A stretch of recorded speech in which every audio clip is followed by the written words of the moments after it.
اعوذ باللہ من الشیطان الرجیم بسم اللہ الرحمن الرحیم اللہم صلی علی محمد وعلی آل محمد وعجل فرجہم السلام علیکم توفتن یا علی علیہ السلام مدد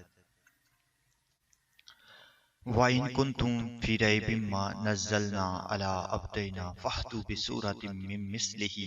وَادْعُوا شُهَدَاءَكُم مِّن دُونِ اللَّهِ إِن كُنتُمْ صَادِقِينَ۔ اور ہم نے جو کچھ اپنے بندے پر اتارا ہے اس میں اگر تمہیں شک ہو اور تم سچے ہو تو اس جیسی ایک صورت تم بھی بنا لاؤ۔ تمہیں اختیار ہے کہ اللہ کے سوا اور اپنے مددگاروں کو بھی بلا لو۔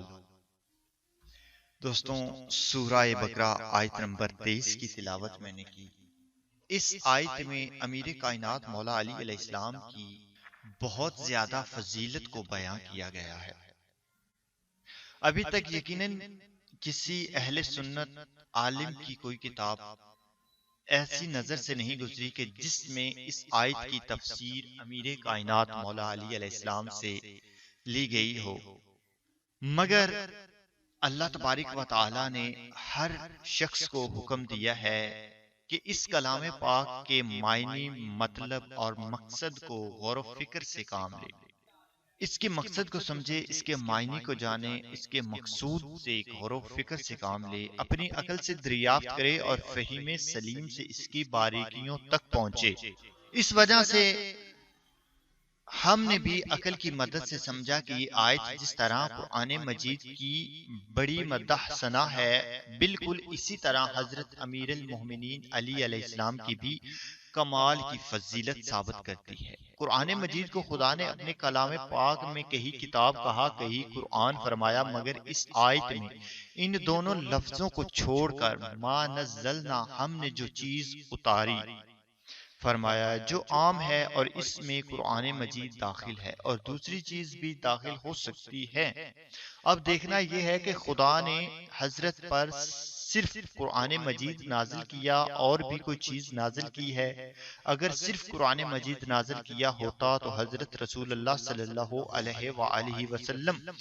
اپنی مشہور حدیث ثقلین میں یہ نہیں فرماتے کہ ہم تم لوگوں میں دو بڑی چیزیں چھوڑے جاتے ہیں، کیوں نہ کہ اگر خدا نے حضرت صلی اللہ علیہ وآلہ وسلم پر صرف قرآن مجید نازل کیا ہوتا تو رسول اللہ صلی اللہ علیہ وآلہ وسلم کو اس میں کسی کے اضافے کا کیا حق تھا؟ اس صورت میں تو معاذ اللہ حضرت رسول اللہ صلی اللہ علیہ وآلہ وسلم ما انزلنا میں اس چیز اہل بیت کو شریک کر دیتے۔ خدا نے جس چیز قرآن کو نازل کیا تھا اس میں اس چیز اہل بیت کو شریک کر دیتے جس کو خدا نے نازل نہیں کیا تھا۔ اس وجہ سے ماننا پڑے گا اور عقل فیصلہ کرے گی کہ جب رسول خدا صلی اللہ علیہ وآلہ وسلم نے صرف قرآن مجید کو نہیں چھوڑا بلکہ اس کے ساتھ ہماری ہدایت کے لیے اپنی اہل بیت کو بھی چھوڑا، تو یقیناً خدا نے حضرت رسول اللہ صلی اللہ علیہ وآلہ وسلم پر قرآن کی طرح اہل بیت کو بھی نازل کیا تھا، اور دونوں قرآن اور اہل بیت ہی اس جگہ ما نزلنا علی عبدنا، ہم نے اپنے بندے پر جو چیز نازل کی سے مراد اور مقصود ہے۔ اب ترجمہ یہ ہوا کہ ہم نے اپنے بندے پر جو چیز قرآن اور اہل بیت نازل کی ہے، ان دونوں میں سے کسی کے متعلق تم کو کوئی شک ہو تو اس کا مثل بنا لاؤ۔ حدیث ثقلین میں ان حضرت صلی اللہ علیہ وآلہ وسلم نے جو فرمایا کہ قرآن اور اہل بیت ہرگز ایک دوسرے سے جدا نہیں ہوں گے،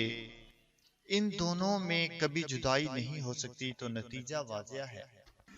کہ خدا کے نازل کرنے میں کیوں کر جدائی ممکن ہے۔ اگر خدا نے صرف قرآن مجید کو نازل کیا اور اہل بیت کو نازل نہیں کیا تو جدائی ہوگی، جس سے قول رسول معاذ اللہ غلط ہو جائے گا،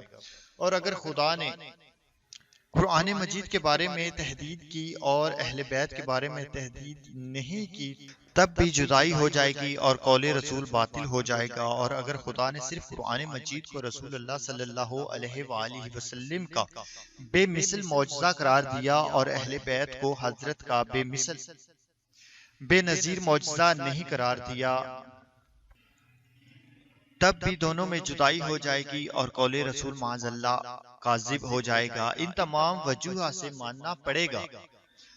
کہ اس آیت میں ما نزلنا سے قرآن اور اہل بیت دونوں مراد ہیں، اور مطلب یہ ہے کہ حضرت رسول اللہ صلی اللہ علیہ وآلہ وسلم جس طرح ابتدائی رسالت میں قرآن مجید کے محتاج تھے، بالکل اسی طرح سردار اہل بیت حضرت علی علیہ السلام کے بھی محتاج تھے۔